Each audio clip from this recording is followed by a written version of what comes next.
Hi everyone. So today I'm sitting here with Maria de Freitas. Maria is the head of customer growth at Careem. Careem is a subsidiary of Uber and was acquired with the biggest deal ever in the Middle East, $3 billion. Maria, please say hi to the crowd. Hello. Perfect. So today I'm honored to have Maria on the show. Maria and I will actually work together back in Leo Innovation Lab here in Copenhagen, Denmark.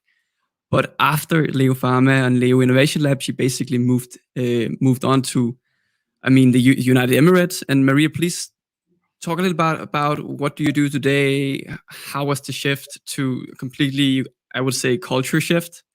How was that?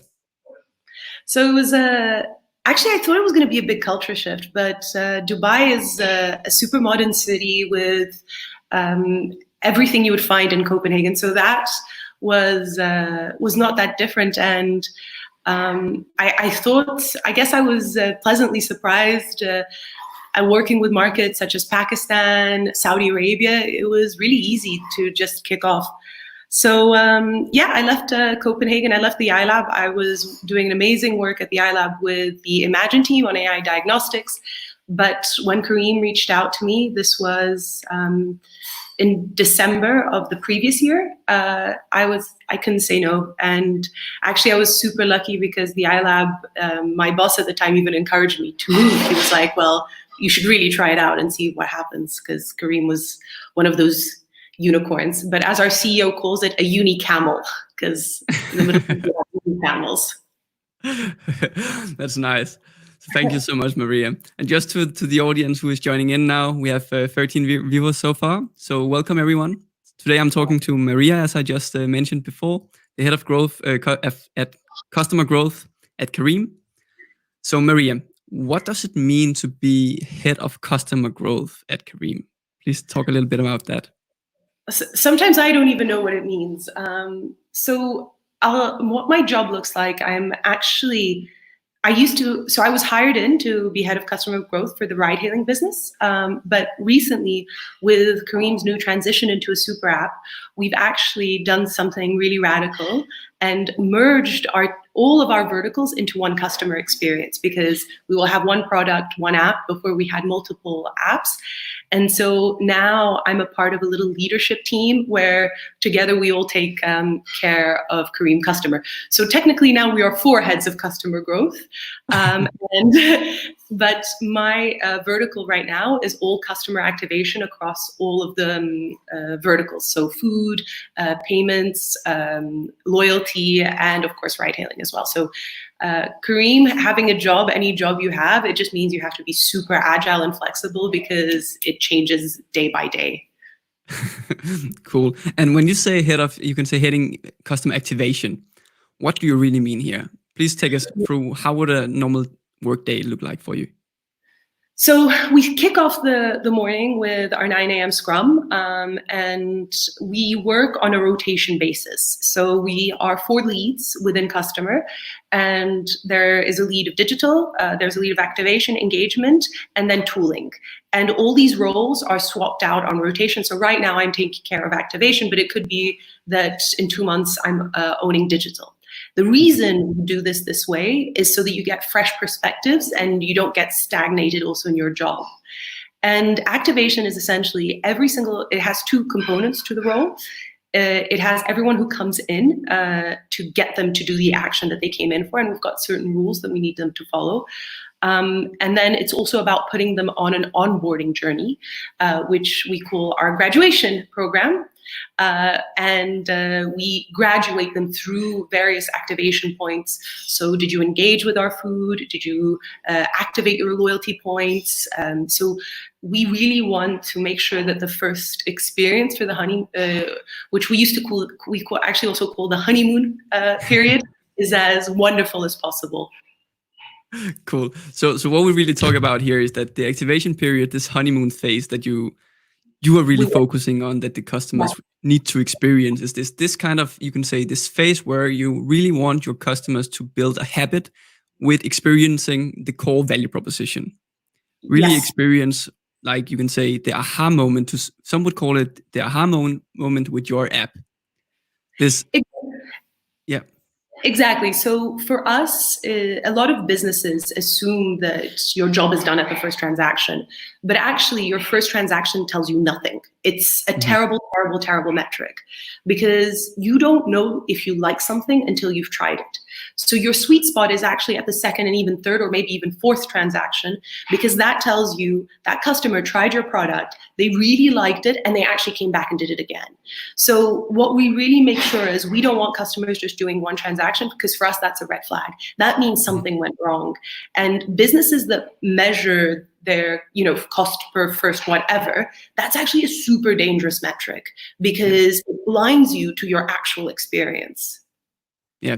So what we talk about here is that one transaction is not enough. Why is it not enough? And what is kind of like, what is the retention metric or the engagement metric that you are measuring then? Great question. So for us right now, we've got a goal of 30. So we look at our data 30 days rolling. We don't look at it calendar month because calendar month distorts your perspective. And core metrics that we love to look at is first 30-day retention numbers. We also like to look at numbers of transactions, how big are your transactions, and especially what vertical. Are you just a payments customer? So are you doing like mobile recharge or peer-to-peer transactions? Are you just a food customer? Or are you just doing, so we've got a big service here, which is called Order Anything, where you can have anything delivered to your door, which is very, very useful, especially now in the times of COVID. So for us, it's frequency of transaction, but also, so it's about breadth and depth. So how many and of which verticals. And what we usually find is the more touch points a customer has, so different verticals, the higher the value of that customer is for us. But not just like we say 2 + 2 is actually 10 because it does have a multiplier effect. And we believe that it has this because we've got a superpower, which is our loyalty program. So we're the only super app ecosystem in the Middle East. And we're talking about Middle East and all of North Africa. And we offer you points on your rides, on your food, on your payments. And that means that people really stay sticky because maybe it's your company paying for your ride, but then you can use those loyalty points on the weekend to order your breakfast or your lunch. So the loyalty factor of our components is really a superpower. So activation is also about making sure customers get onboarded super fast and they understand that they get loyalty points and that they can use it to redeem features. Cool. So this is actually super interesting. And just to summarize for everybody who is listening in, so what we are talking about is Kareem, and how you see it is, you can say, a super app. So basically you can get anything delivered to your door. Should it be food, should it be car, should it be groceries, etc. These super apps that we also see emerging out of Asia. So you're basically, you can say, the super app in the Middle East or in the United Emirates in total. And as you said, North Africa as well. It's super interesting. What you talked about just before was this loyalty program.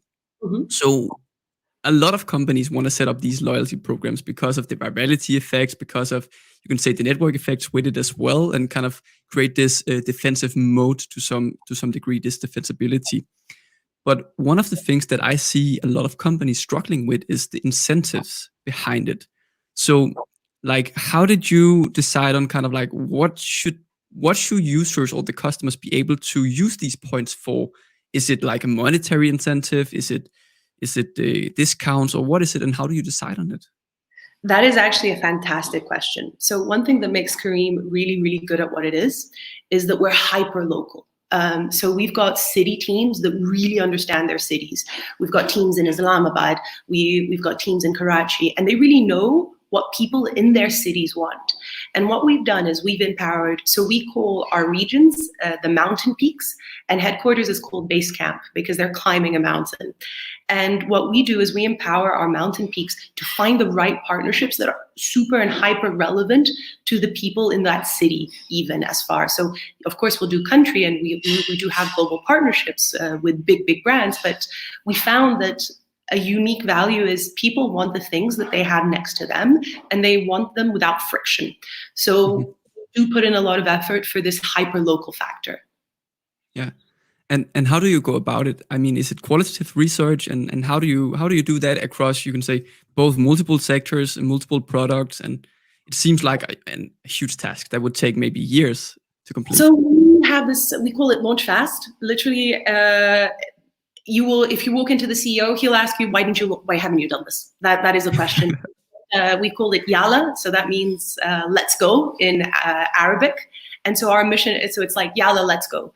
And everything we do, so for example, in the UAE, Just Mop is a big thing. It's a cleaning service. So they'll ask, hey, we want Just Mop vouchers. Okay, Yalla, what do we need to do to get that? Who do you know who's going to get you that door? So we do have a very much launch, and everyone will get on the phone, and it's a very true startup spirit. So that's how things get done really fast. That's cool. I remember back in Leo Innovation Lab, Maria, when we were together and kind of like working in not the same teams necessarily, but kind of in the same environment. So what we also did when we were, you can say, creating these hyper growth or hyper rapid experiments was that we really, I mean, we designed them in a kind of like a brief. And then when we went on to, you can say, execute the experiments, then we also did analysis of the experiment afterwards. And I'm sure that is something that you also do at Kareem. But how can you do it when you still have to Yalla, when you still have to be so super fast with doing it?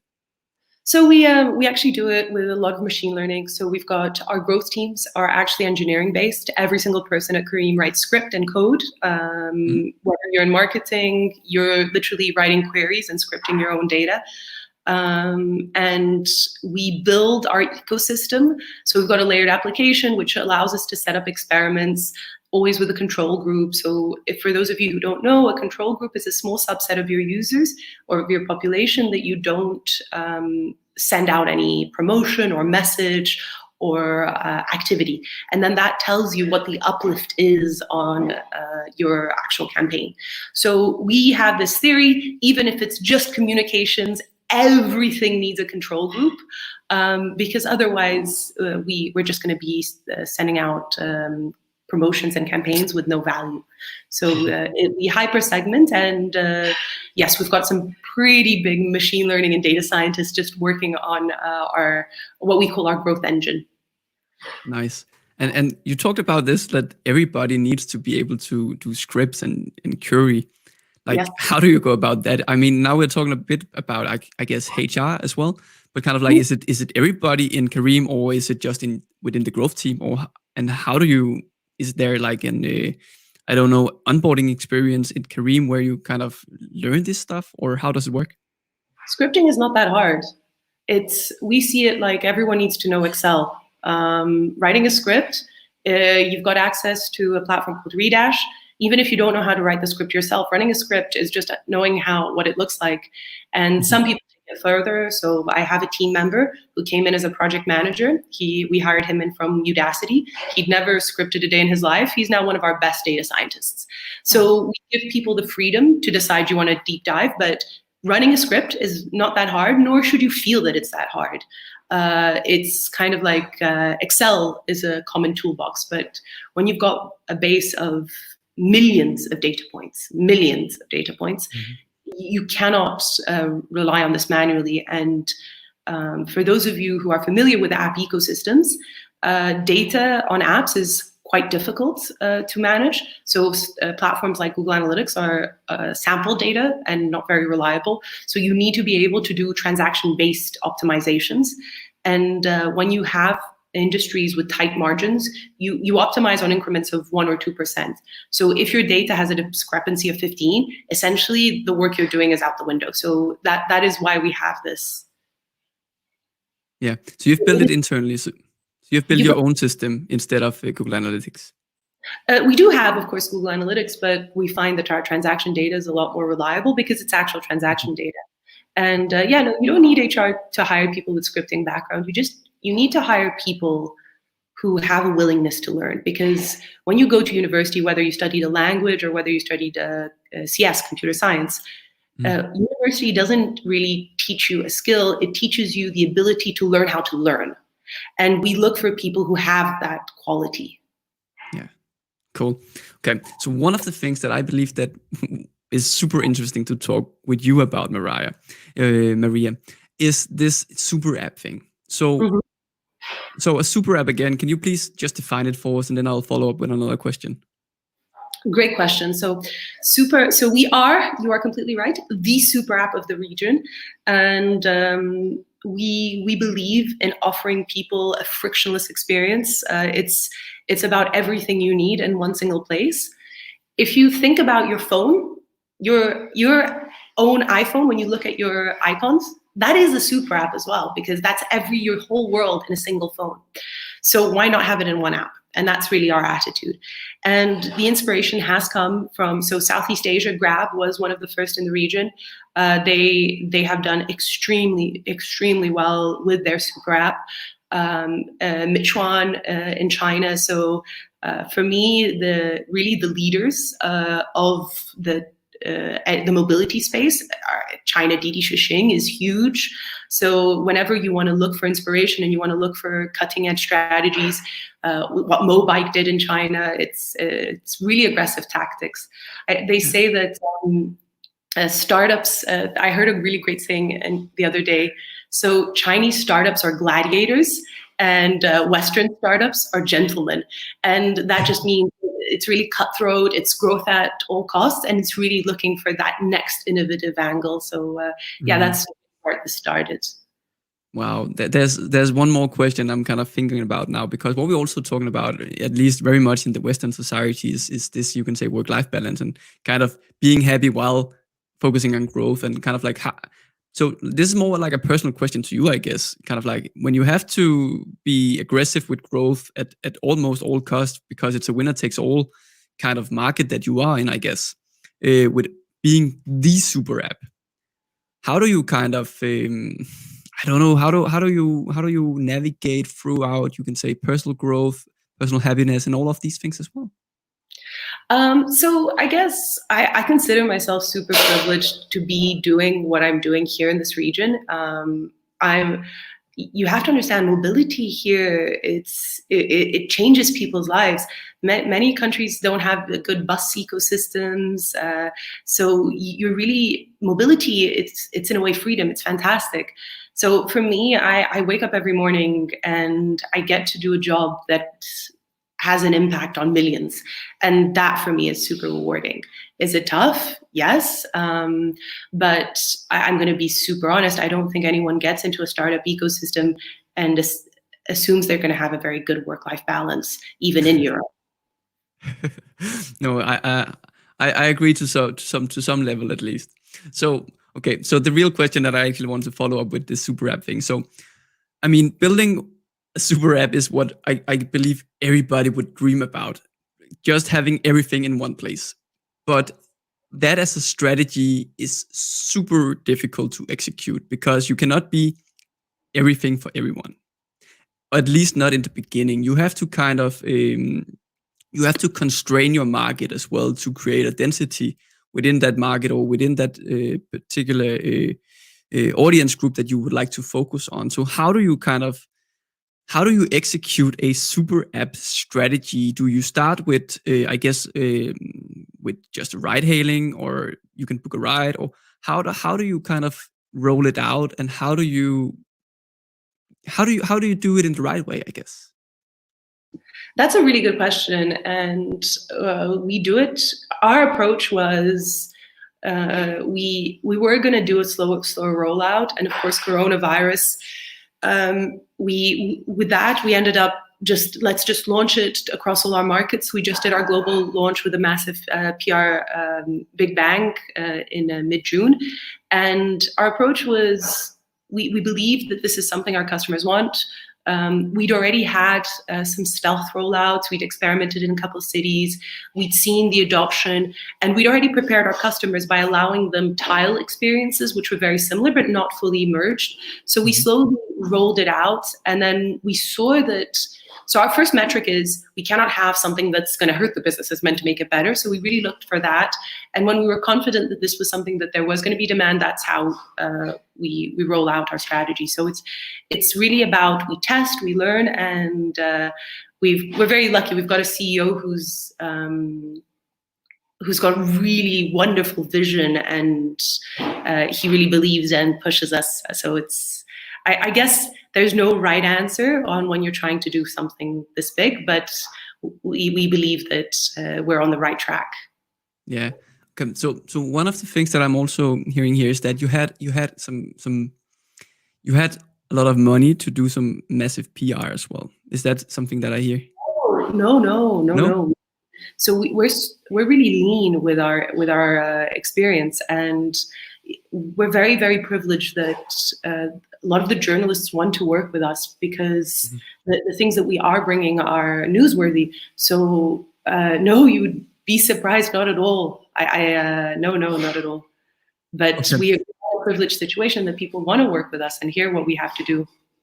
That's super interesting. So, I mean, do you kind of have the same feeling as I have, or the same sense that you cannot kind of build an app where you have both ride hailing, you can book I don't know, a hairdresser, you can get the groceries delivered and everything in just one app, and then just launch it without kind of like you could say constraining the market just a little bit. I guess you also agree on that. So what I mean is that typically, for example, with the Tinder or with Facebook, for example, they constrained the market to just Harvard students at first, and then they kind of opened up to universities, and they were kind of like focusing on a particular feature that they had, this hot or not feature, or how it was. And what I'm talking about is that with Uber, for example, when they started, I believe that they only had this ride sharing or ride hailing feature, and they were only starting in San Francisco, I guess, or somewhere in the United States. And then they kind of got to a density of users in that particular market where they had like, you can call it a critical mass. And then they opened up to other states, I guess, and then they opened up to the entire America, I guess, or to North America, and then they kind of went into Europe and all the other regions out there. And first, then when they had the critical mass, they kind of started to open up to I don't know, Uber Foods. And I see what you're asking, and yeah, so we did we tested it out with so our food business is not available in all our cities. And so the rollouts that we've been doing have been in conjunction with the offering for each city. So we have, and you will find maybe in Pakistan that the pay offering, you have, for example, mobile recharge, which is a really big deal, and a lot of people use it in Pakistan. And you might not have this. So, for example, in a country like Denmark, you don't have that as much, or I don't think. Just a little bit small slice of the market. So where we did our this hyper segmentation is again focusing on what each city needed as a product, and then understanding it for that city. So it's definitely not a one size fits all, because that would go against our hyper local approach. So I guess that's our way of doing it. Agree, to answer your question. Yeah. So what I hear is that you actually had all the features available, all the features that we just talked about, at least. And then what you did was that you had this hyperlocal approach where you kind of said, okay, in Pakistan, we are only going to launch these features. And I don't know, in Saudi Arabia, we're only going to launch these features. Correct. Is that what you, yeah. 100% correct. And the way we did it was we would talk to the city would say, okay, we want this. The market would say we want that. So we have, we do, it's really about an open dialogue. So the product teams that are based out of Dubai and Berlin, they're in regular calls, really making sure that the solution fits each of the cities. So it might be a lot more work because, of course, you want scalable solutions, but we believe that that's really what gives us this extra edge, this personalization for the city. Okay. Okay. So I guess I don't know if I can say it that way, and please disagree with me. I would say you were you were a bit lucky in that regard, that you basically built everything, like all these different features, and then you launched all these different products. And what you would typically see other startups do is that they would focus on, one product, and then they would launch it into a market.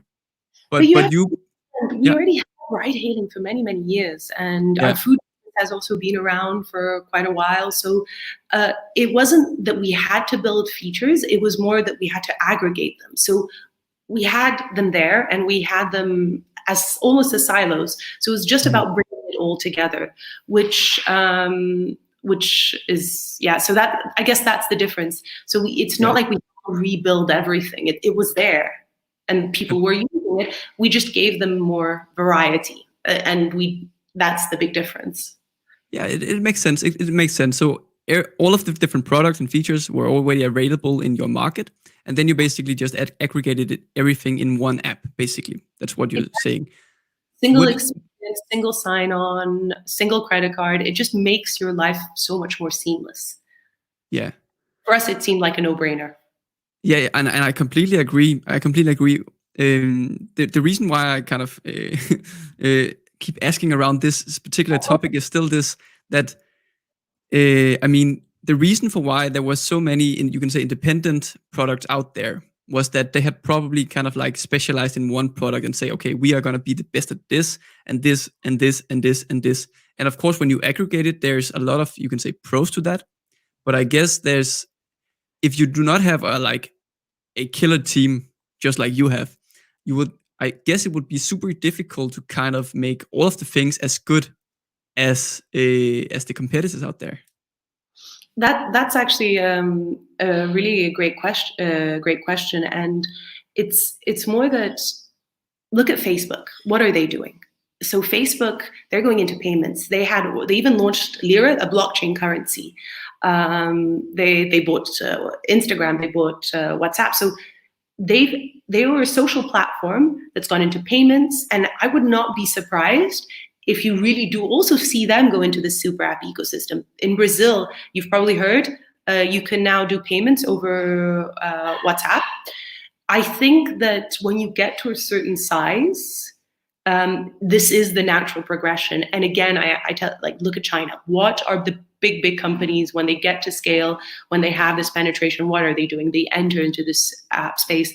So I actually feel it's very organic, and we are seeing a lot of the players. One of also a favorite example, Apple Health. What is that? That is a walking, talking tool of your health. But Apple is a software company. Actually, better yet, Apple initially made computers, and then they went to iPods. Now they have phones. Now they have health apps. So it's about expanding the scope of your offering, but where it really makes sense to your customers. And I do believe that customers, if they believe in your brand, they'll believe in your offering. Mm-hmm. Okay, it makes sense. So Maria, so you also have experience, you can say, from European markets and from Denmark.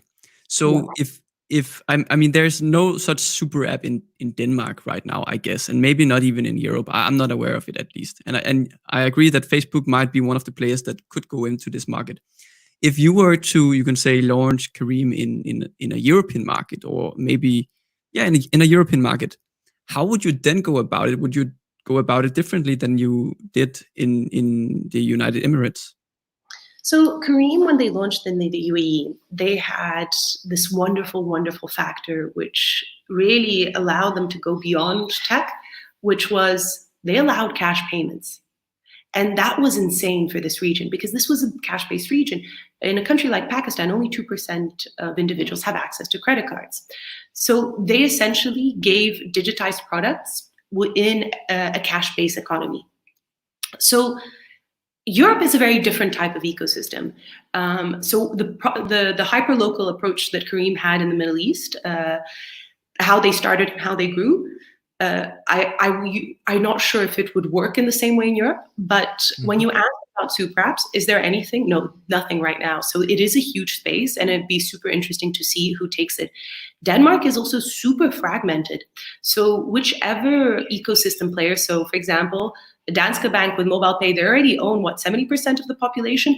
If they get a little bit creative and start, diversifying their portfolio, they could really make a kink in the market and start owning other. But are they brave enough to venture outside of payments? I'm not sure.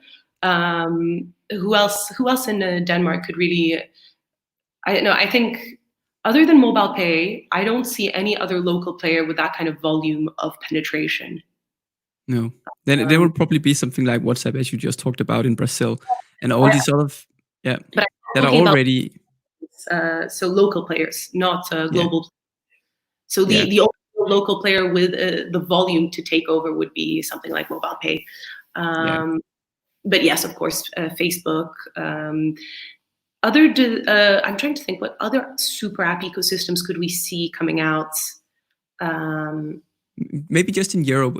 I mean, like in Europe as general, kind of like what are some of the bigger ones? I mean, if mobile payers, you can say in the local markets, are there any you can say a player that is covering, I don't know, Germany, the Netherlands, Belgium, kind of like the German speaking markets, or do you see other like players who could basically compete here? Our parent company has a very strong position, but other than them, really interesting players. Glovo, definitely look out for them. Really, really interesting. The mobility market is a tricky one, and it's the winner. It's going to be whoever wins on experience, because it's a super fast-paced game. So whoever offers the best, because it is a commoditized service. Let's face it. So whoever wins on experience is definitely going to take the market. I think very interesting, Just Eat, super, super interesting one to look for. They've started doing some acquisitions, which makes them really, really interesting as well. They could expand into delivery. They could expand into anyone who does online transactions can own the payments market as well. That's also very interesting. But yes, probably Apple, because Apple already has Apple Pay, they have Apple Health. We'll see a lot out of them as well in Europe. But I completely agree. Some local companies bring some products as well. Yeah, that would be cool. I agree. So Maria, the last question before we kind of wrap this up. So this is so the name of this show is Out of Growth. So imagine that you woke up one day and Kareem was suddenly out of growth. There was just no growth at all. What would be some of the first steps that you would do? Well, first I have to try to figure out why. How would you figure that out? So definitely we'd if we wake up and we're not growing, we'll call in an SOS data like let's look at our numbers. First of all, are they correct? What's going on? So try and figure out what's going on. Is it seasonal? Coronavirus was definitely something like, so we really had to regroup, refocus. Why aren't we growing? Is it because a new competitor entered the market? So really try and understand the why. And only when you know the why. So we love doing an exercise where we just ask questions. We spent an hour, you're only allowed to write down questions. And the thing is, we have this belief, ideas pollinate ideas. So by asking questions, we start coming up with more complex questions. And then the second phase of that experiment is like, okay, how can we answer these questions? And so that's really how we approach when we hit a roadblock. And I think we would do something along those lines.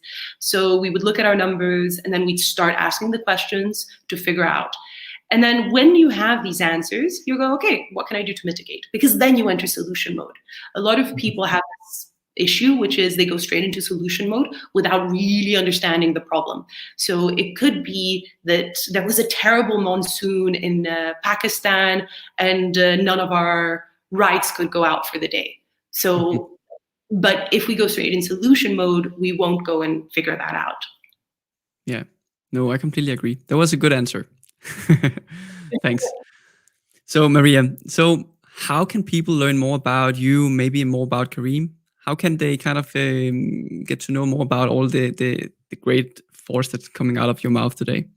Well, you can follow our blog. We do put it's on our website, Kareem.com. We put out a lot of content. Our CEO Mudassir Sheikha does some fantastic interviews. Follow him on Twitter. If you tweet to him, he will reply to you. So if you tweet to him, if you message him on LinkedIn, he will reply.